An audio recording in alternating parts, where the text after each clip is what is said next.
ಕಾರ್ಗಿಲ್ ವಿಜಯ ದಿನ 25ನೇ ವರ್ಷಾಚರಣೆಯಲ್ಲಿ ಚಿಕ್ಕಮಗಳೂರಿನಲ್ಲಿಂದು ಜಿಲ್ಲಾ ಮಾಜಿ ಸೈನಿಕರ ಸಂಘದ ವತಿಯಿಂದ 1000 ಮೀಟರ್ ಉದ್ದದ ತ್ರಿವರ್ಣ ಧ್ವಜದ ಮೆರವಣಿಗೆ ಹಮ್ಮಿಕೊಳ್ಳಲಾಗಿತ್ತು. ಮಳೆಯ ನಡುವೆಯೂ ತ್ರಿವರ್ಣ ಧ್ವಜದ ಮೆರವಣಿಗೆಯಲ್ಲಿ ನಿವೃತ್ತ ಸೈನಿಕರು, ಶಾಲಾ ವಿದ್ಯಾರ್ಥಿಗಳು ಹಾಗೂ ಸಾರ್ವಜನಿಕರು ಪಾಲ್ಗೊಂಡಿದ್ದರು.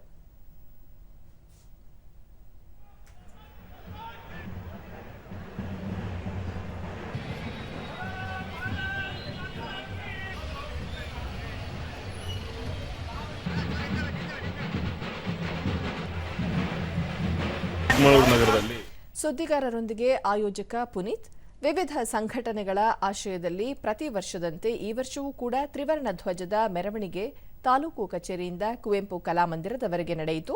ಈ ವೇಳೆ ಅಪಾರ ಸಂಖ್ಯೆಯ ಜನರು ಪಾಲ್ಗೊಂಡಿದ್ದರು ಎಂದರು. ಇದಕ್ಕೆ ಸಹಕರಿಸಿದ ಎಲ್ಲ ಸಂಘಟಕರಿಗೂ ಧನ್ಯವಾದಗಳನ್ನು ಹೇಳ್ತೇನೆ.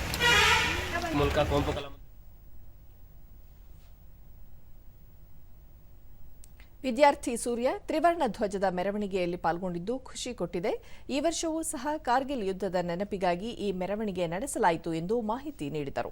ಈ ಕಾರ್ಯಕ್ರಮದಲ್ಲಿ ಮಾಜಿ ಸೈನಿಕರು ಹಾಗೂ ಈಗ ಸೇನೆಯಲ್ಲಿ ಕೆಲಸ ಮಾಡ್ತಿರ್ತಕ್ಕಂಥ ಸೈನಿಕರನ್ನ ಕೂಡ ಕರೆದ್ಬಿಟ್ಟು ಅವರಿಗೆ ಒಂದು ಸನ್ಮಾನ ಮತ್ತು ಇದನ್ನ ಮಾಡ್ತಾ ಇದ್ದಾರೆ.